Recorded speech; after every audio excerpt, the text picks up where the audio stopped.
In today's video, I'm going to teach you how to create SKU numbers for Shopify.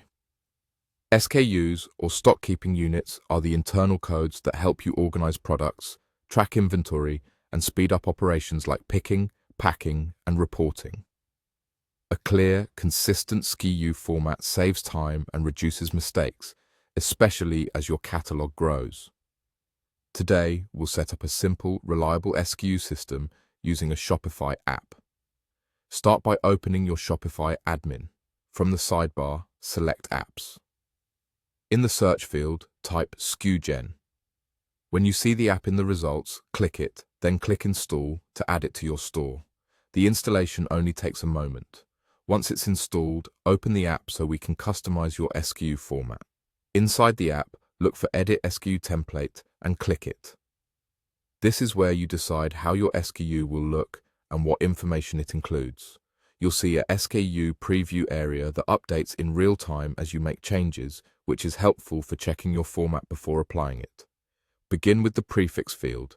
The prefix sits at the start of every SKU and is great for encoding something consistent, like your brand initials, a department code, or a product category. Keep it short and easy to recognize. Next, check the suffix field. The suffix appears at the end of this SKU and is commonly used for things like a sequence number, a size code, or a variant marker. Together, the prefix and suffix create structure so your SKUs are both readable and unique. You can also adjust how the product title is represented within the template. For example, you may prefer a shortened or cleaned up product title rather than the full name. Keeping titles concise helps prevent overly long SKUs and reduces the chance of errors when you're handling labels or exports. Feel free to edit the other options available in the template to match your workflow. As you experiment, watch the SKU preview so you can confirm the result aligns with your naming rules. Aim for consistency.